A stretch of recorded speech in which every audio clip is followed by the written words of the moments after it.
Hey guys, welcome back to the channel. If paying bills on time feels like a never-ending challenge, you're in the right place. I'm going to show you how I stay on track, how I protect my credit score, and avoid late fees, all while keeping my sanity intact. So let's talk about that. Now, me personally, I have 12 credit cards. I have, and that's not all of them, but some of them in my wallet. But I have 3 business cards and I have 9 personal credit cards, right?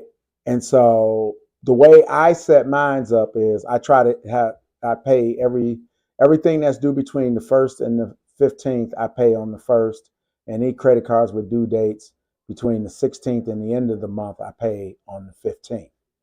But that's just the way I do it. I know for some of you, you might need a little bit more flexibility than that, but we're going to cover on how to work with that too. Now, why is it so important? Again, as I said before, pay history is big. Pay history is 35 to 40% of your score. And the reason why it says 35 to 40 is because if you're looking at your score through a FICO 8 scoring model, it's 35%. If you're looking at your credit file through a Vantage 3.0 scoring model, it's 40%. Vantage 3.0 gives us a little bit more credit, no pun intended, for pay history than FICO does. So, with that being said, obviously that's huge, but because paying an installment loan, paying late is going to drop your score, and of course they're going to charge you a late fee, and then sometimes there's other penalties involved with the service itself. They may cut you off. They may take away some sort of perk or bonus that they were giving you for your perfect history. So paying late it, it usually costs us in some way, shape, form, or faction. And then sometimes in situations like, say, if you were applying to get an apartment in a big apartment complex that's being run by a management company, they may look at those late payments and say, we don't trust you because if you're paying these late, they're going to have to worry about paying a rent late. Even though your credit score might meet their requirements, they may decide to give the apartment to somebody else in lieu of you just by looking at your late payment history. So the impact is everywhere, right? But don't worry. I mean, I have some tips that'll help you work wonders. I know they work for me, and I got 800 credit score, so I think they'll work for you as well. I mean, because I'm not doing anything magical. So first up, let's talk about reminders. I use my phone. I use a calendar, and I used to use my calendar. I'm a little old school, but at minimum, I always set the alerts. Nowadays, you can go on to your creditors, whoever you have your credit card, your loan with, you can go on into their customer portal and you can opt in for notifications. That way, excuse me, they'll send you a notification, an email, text 2 or 3 days before your due date as a reminder. A lot of them they'll send you a notification when your statement is due. I mean, your statement is available. So that reminds you that your payment is due as well. That goes a long way towards not getting caught off guard where the payment is due. Because, I mean, we all live busy lives and sometimes it's hard to keep up.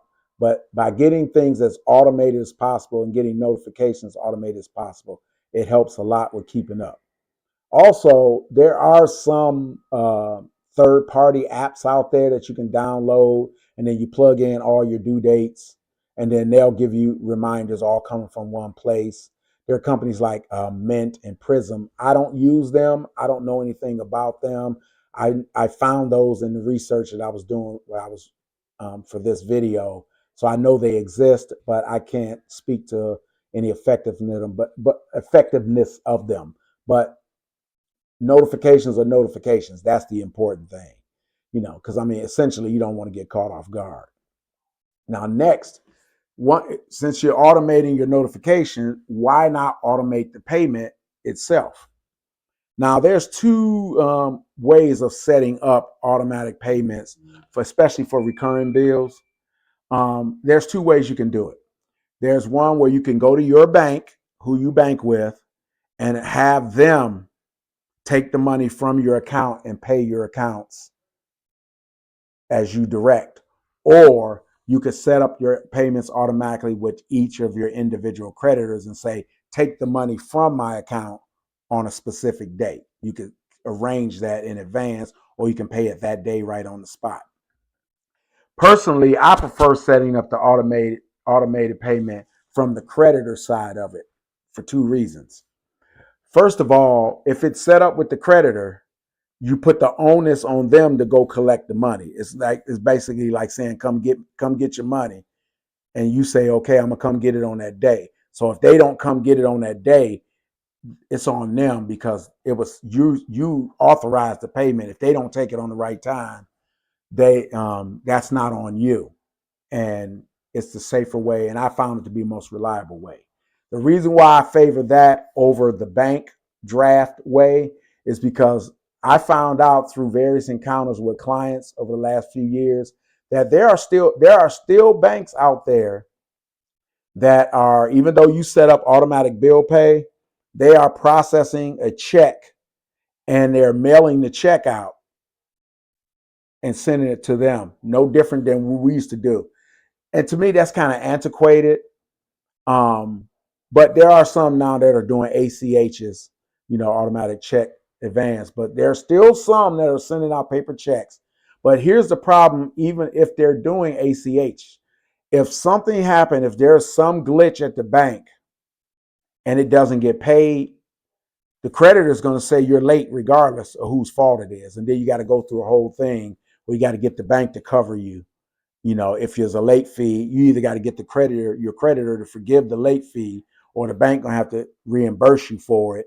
And then if you show evidence, the bank said we screwed up, you give that to the creditor, and then you could ask them to take the 30-day the late payment history off of your credit report.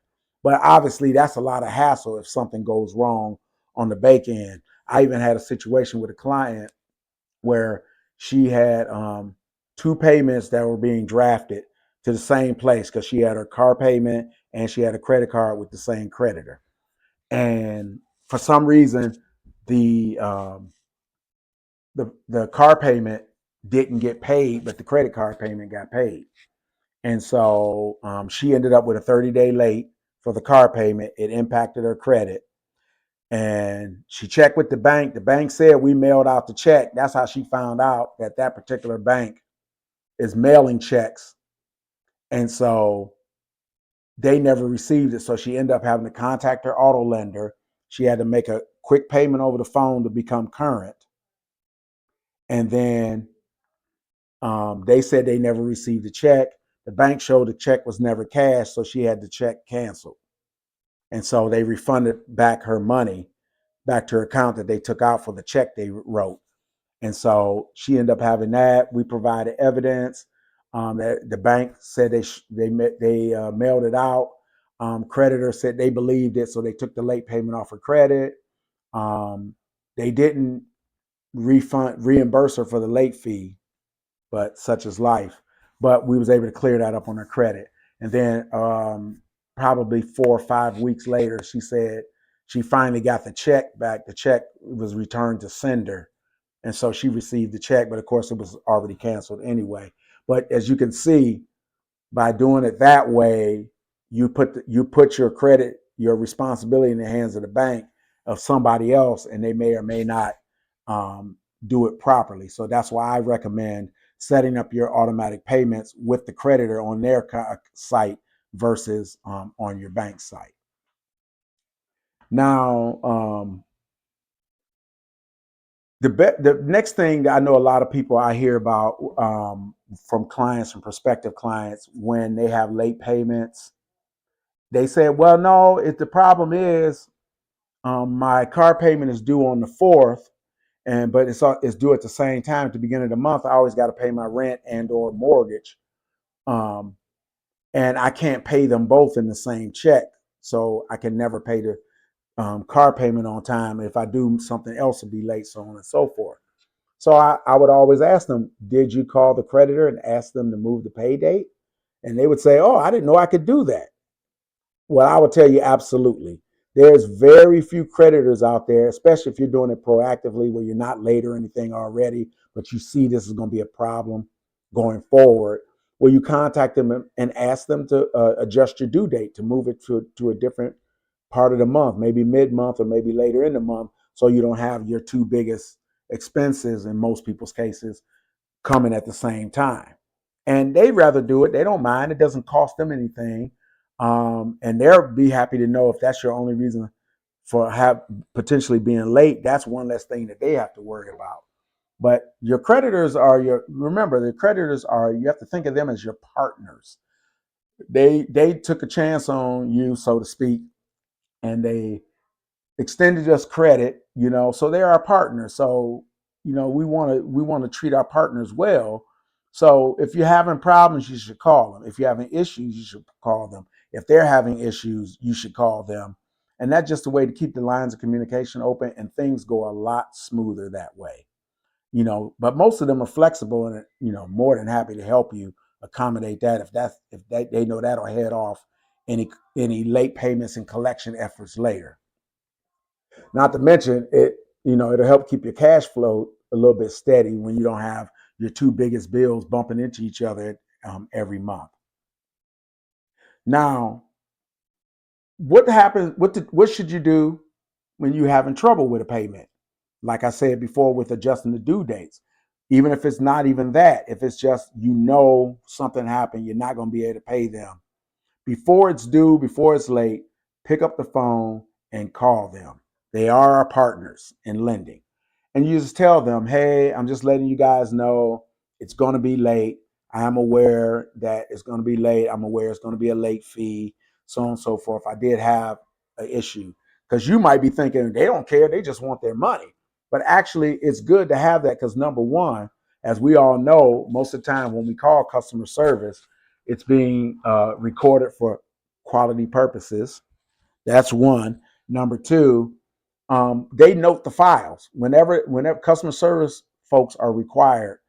Whenever they interact with customers, they note the file. If you call to tell them something, ask questions, they note the file. That's part of the customer service, the client relationship, where they note that stuff. And if they note that you proactively let them know about a late payment situation, it's not I'm a duck and dodge. They're going to have to call and remind me. I already know it's late. I got a life situation going on, and I'll make it good on it as soon as possible based on whatever your situation is. But don't avoid them. That's always a recipe for disaster, because when they don't hear from you, they're quicker to say late, delinquent, you know, and all of the other stuff that goes along with that. It's always better to communicate with them. You'll find you'll get a lot more um, cooperation and a lot better experience when things do go wrong. Um, you know, don't panic. Call them. They will understand. I mean, even if the particular person you get in customer service is not the friendliest person in the world, they still make the notes and you're covered. It's a CYA type of thing. And it helps smooth when things go sideways. If they go sideways later, there's some credibility on your side as well. Because many of them have hardship programs. They have something where you can skip a payment. So you might have had a good history up until then, and then sometimes they offer those to people, because the bank wants to pick up a little bit of interest, especially if you make principal only payments on loans and things of that nature. Sometimes they'll have a skip a payment program already waiting in the wings, and if you call early enough before it's late, you might be eligible for skip a payment, where you'll skip a payment for that month. um, they'll throw interest on the principal, which they would have done anyway. But then you the avoid having a late fee or anything like that on your credit. So take advantage of that. Um, but by ignoring them, you just make it worse. Communication is the key. So when it comes to that, you, I mean, that's pretty much it. Reminders, automation, adjustment, of due dates and staying proactive. I mean, those are my go-to strategies.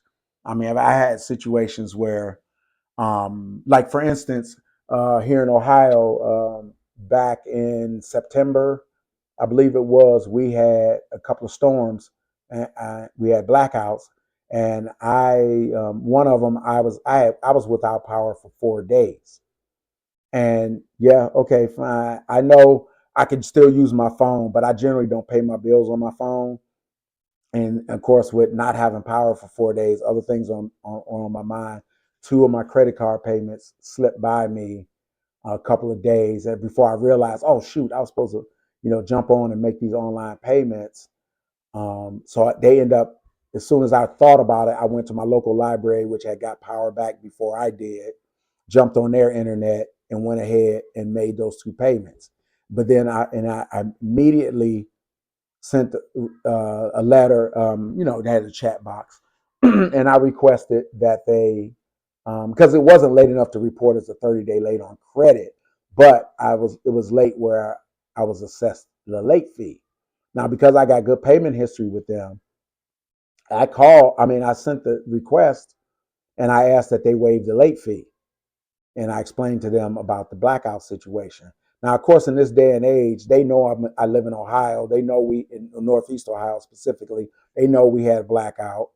So it wasn't like I was making up a far-fetched story. It was easy for them to confirm that I was in the area that with that. And plus, with my good pay history, they didn't even bat an eye. I got a response within 2 hours saying, no problem, we'll waive the late fee. But it was funny though, because they did remind me that I could set up recurring payments every month and avoid that, which was cool. In all fairness to them, they had a good point.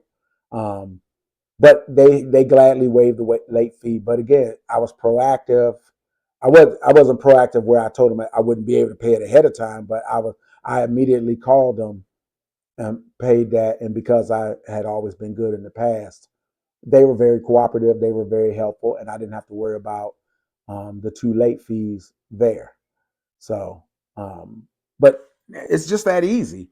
You set it. Wherever you can and whenever you can, you set it and you forget it, but you still keep an eye on your account to make sure.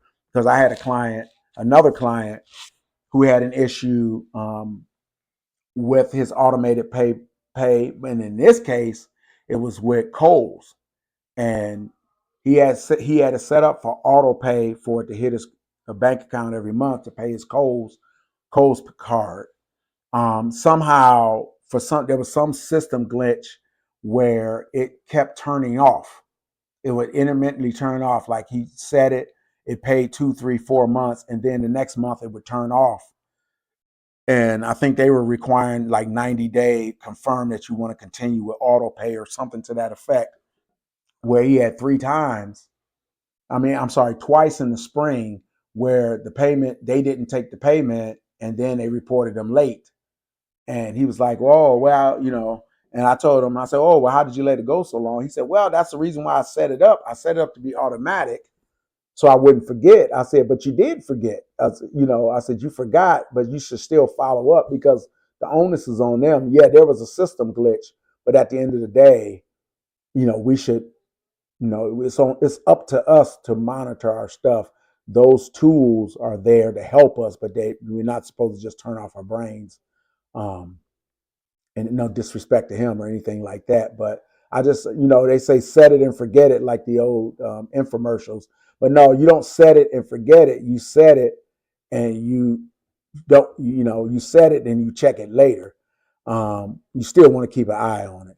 So that's pretty much it. I would say that's how you want to go about doing that. And if you continue to do that over time, not only does the pay history help when you're building your credit and building your scores, that in combination with the low credit utilization rates will guarantee that your credit card companies will raise your credit limits, which helps you because I tell people all the time, better credit means a better life. A lot of people think that credit is equivalent to debt. I mean, obviously, credit has a debt component to it because your credit score and your credit history is a reflection of how you manage your debt. But you don't need to have tons more debt to have tons more credit. Because me personally, between between my 12 credit cards, I got probably I got nearly $170,000 in credit limits. Now, of course, my credit balances are nowhere near that. I only use a fraction of my credit utilization, which is why my credit scores are where they are, nearly 800. But my point is that over the years, I've generated higher and higher credit limits, partly based on income, because they do extend your credit based on your income, but also your credit history. So with good pay history, low credit utilization, you will grow your credit.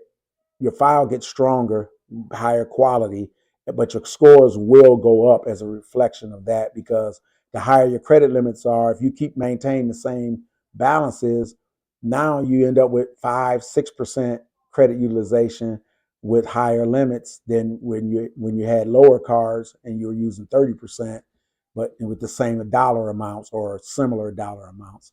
So that's just something I wanted to let you guys know. That's all part of the plan to get you to as close to 800 as possible. But I tell people, 800 should not be your holy grail. Um, I mean, anything over 740, you can pretty much do whatever you want credit wise. Um, but I mean, there's nothing wrong with 800. The max is 850, but 800 is aspirational for a lot of folks. To me, if you're going to have a goal, you might as well go high. But I'm not a big goals person. I just believe in um, controlling my inputs, and I have and think about a certain output. But I just basically managed responsibly, followed the rules, and then had a few little tricks and tips to help get me where I want to go. So, you know, again, reminders, automating payments, moving due dates, communicating with creditors. If you stay on top of those things, your score will stay on top of the scale.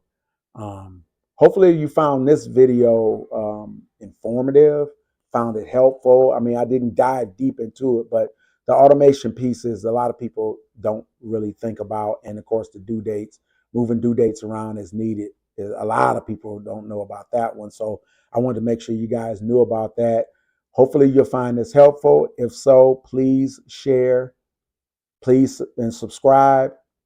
Like it even if you want to, but more importantly, please put comments in there to tell me if you don't like this, tell me. If you want me to do something better, tell me. If there are other topics you want me to talk about, please tell me, because I want to try to. My goal here is to make this as helpful, as useful as possible for you guys out there who are trying to get, make it to 800, or if nothing else, get the best credit score and credit file that you can get, so that you can have a better credit and live a better life. Talk to you soon. Bye.